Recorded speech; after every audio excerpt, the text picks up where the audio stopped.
मेल्यावर माणसं मेल्यावर पंचनामा करणार आहेत का ती? तर आम्ही आमचे जे मृतदेह पडणार आहेत 4-5 दिवसांनी त्याचे पंचनामे करावे. आमची मशानभूमी पाण्यात आहे, आम्हाला जाळायचं कुठं मग? जर लयच ही वाट बघत बसली तर एकाच लावत बसला तर आम्हाला जीव सोडून द्यावा लागणार. आज खायला प्यायला आमच्यापाशी काहीच नाही, घरं सगळी पाण्यात आहेत, कुठलीच माणसाची वस्तू राहील नाही घरातली कुठलीच.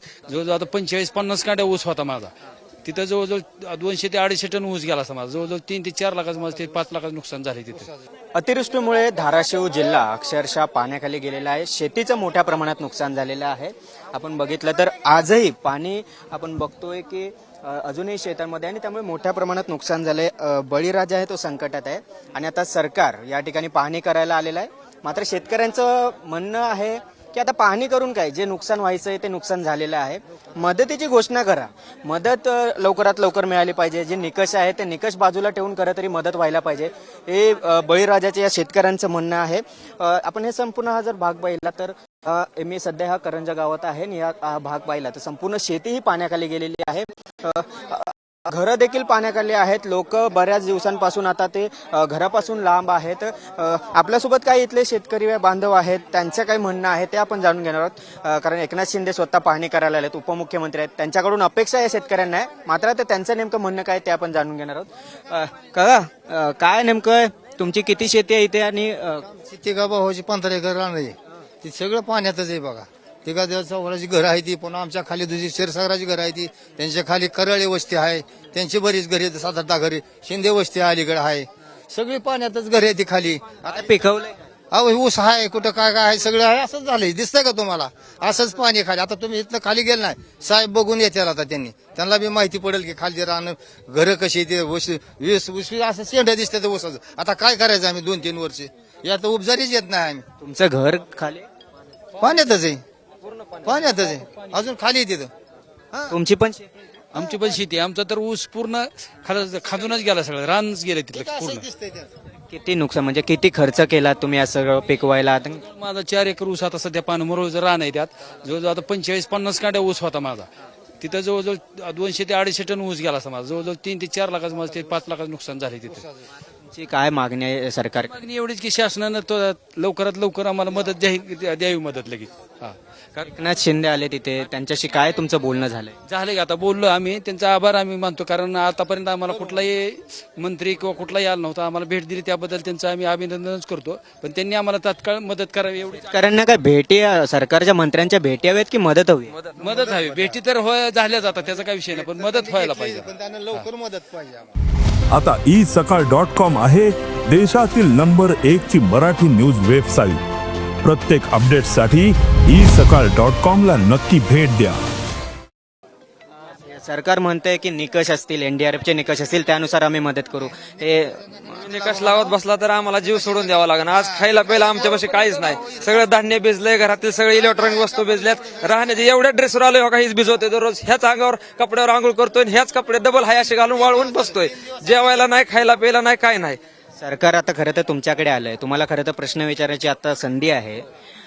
खुश आहे की तुम्ही? फक्त सरकार आलंय खुश आहे? आम्ही बिलकुल खुश नाही. त्यांनी तात्काळ आम्हाला सरसकट मदत करावी एवढीच आमची अपेक्षा आहे. आम्हाला जास्त काही अपेक्षा नाही त्यांच्याकडून. नुसतं येऊन इथं काहीच होत नाही, नुसतं दाखवल्याने पोट भरत नाही, आमच्या पोटात गेलं पाहिजे. 4 दिवसापासून आमचं काय चाललंय ते बघायला पाहिजे. कामाची तत्परता दाखवायला पाहिजे हित. आता आम्ही त्यांच्याबद्दल वाईट बोलत नाही, कारण तत्परता ते आहेत म्हणून ते आम्हाला भेटायला आले, तर भेटले तर त्याचा लवकरात लवकर आम्हाला त्यांनी मदतीची वाट न बघता सरसकट मदत जाहीर करावी. कारण आता इथं दाखवण्यासारखं, पंचनामा करण्यासारखं राहिलेच काय, ते स्वतः बघितलंय त्यांनी. आता घरं सगळी पाण्यात आहेत, कुठलीच माणसाची वस्तू राहील नाही घरातली कुठलीच. खाण्यापिण्याची ज्वारी सगळी पाण्यात आहे, मग खाणार काय, पिणार काय, राहणार कसं? तुम्ही म्हणताय आम्ही मदत पुनर्वसन मंत्र्यांना मंत्रालयात भेटलो, त्यांच्याशी आम्ही प्रश्न विचारले की बाबा तुम्ही हे निकष बाजूला ठेवून मदत करणार आहात का? तर तसं करता येणार नाही. मदत आहे, निकष आहेत, त्यानुसार आम्ही पंचनामे करून मग मदत करू. ओला दुष्काळ जाहीर करणार का, याबाबत काही घोषणा करणार का, हा देखील प्रश्न विचारला. मात्र त्यांच्याकडून याबाबत अद्याप काहीच उत्तर नाही आलं. आम्हाला वाटतंय की मग सरकारने पंचनामा जर करायचा असेल तर आम्ही आमचे जे मृतदेह पडणार आहेत 4-5 दिवसांनी त्याचे पंचनामे करावे, आणि मग ते आमच्या वारसाला काय आहे ते त्यांची मदत द्यावी. आम्हाला एवढंच वाटतंय. आता त्यांचे जर पंचनामे होत असले तर आमचे मग मृतदेह बघायला त्यांनी तयार व्हावा. आमची मशानभूमी पाण्यात आहे, आम्हाला जाळायचं कुठं मग? जर लयच ही वाट बघत बसली तर. त्यामुळे सरसकट त्यांनी लवकरात लवकर मदत जाहीर करावी.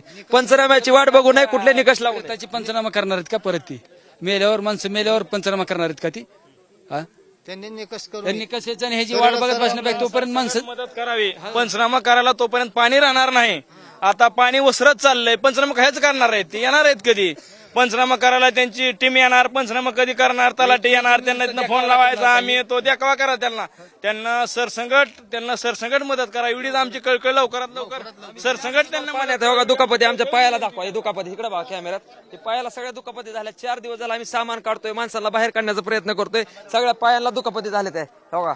हे बघा हे बघा सगळ्या पायांना कुठं लागले कुठं लाकडं खूप असले कुठं होऊन गेली आज आम्हाला अजून कसले पण लेकर ती दप्तर सारं खायचं आणि पाणी सारं भिजून सरकार म्हणतं आम्ही देतो. कधी देणार आहेत ही त्यांना वाला दुष्काळ जाहीर करावा ना आम्हाला सरसंगट अनुदान द्यावं. सरकार खरं तर तुमच्याकडे आलंय आता. तुम्ही त्या एकनाथ शिंदेना काही सांगितलंय का, काय मागणी केली आहे? काय माणसं बोलणं देत नाही मीडियात पुढे आमच्या तर काय बोलावं आम्ही. नाही सांगितलंय त्यांनी बघितलंय ते त्यांनी बी सकारात्मक आहे ते. त्यांच्या मनाने आणि त्यांनी या गावासाठी चांगली मदत म्हणजे पूल टाकण्याचं आश्वासन दिलेलं आहे. तेवढं मात्र एक पूर्ण करावं. लवकरात लवकर मदत किट आता ते वाटतंय त्यावर देखील आता पक्षाचं चिन्ह वगैरे हे सगळं तुम्हाला मान्य आहे? आम्हाला पक्षाशी काही घेणं देणं नाही. आम्हाला फक्त माणूस म्हणून मदत पाहिजे. बाकीचं पक्षापेक्षा काय घेणं नाही. ते आले चांगल्या मनाने चांगली मदत केली आम्ही धन्यवाद म्हणतो. वाईट म्हणायचं त्यांचं चिन्ह लावलं म्हणजे ती वाईट असं आम्हाला काय करायचं म्हणायचं. आम्हाला पोटावर करू की विरोधी पक्ष नेत्यांनी सुद्धा इथं यावं गावाला भेट द्यावी. चिन्हाचं काय आम्हाला त्याच्यावर घेते. विरोधी पक्ष नेते जे कोणी असतील त्यांनी सुद्धा गावाला भेट द्यावी आणि इथं लक्ष द्यावं की आम्हाला मदत पाहिजे ती मदत करा. आम्हाला पक्षाचं काही घेणं देणं नाही.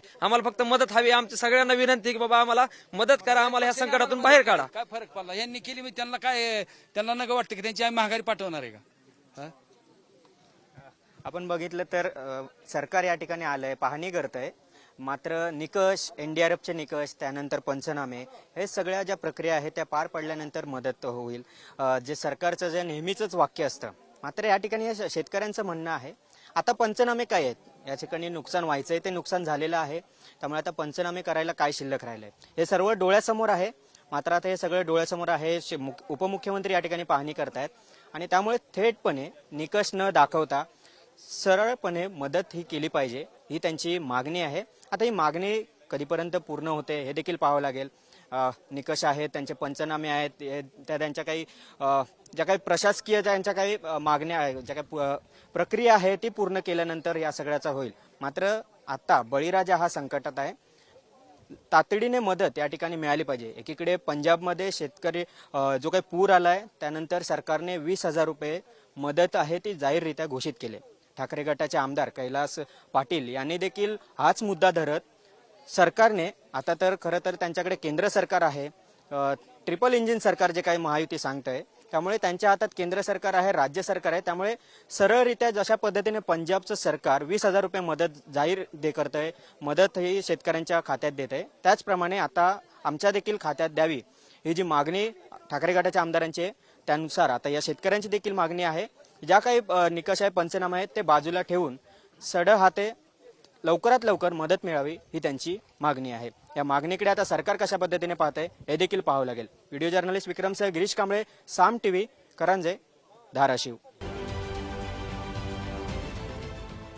देश विदेशातील प्रत्येक घडामोडींचे लाईव्ह अपडेट मिळवण्यासाठी आता साम टीव्हीच्या सर्व सोशल मीडिया प्लॅटफॉर्मला लाईक, फॉलो आणि सबस्क्राईब करा. तसंच सर्व नोटिफिकेशनसाठी बेल आयकॉन प्रेस करायला विसरू नका.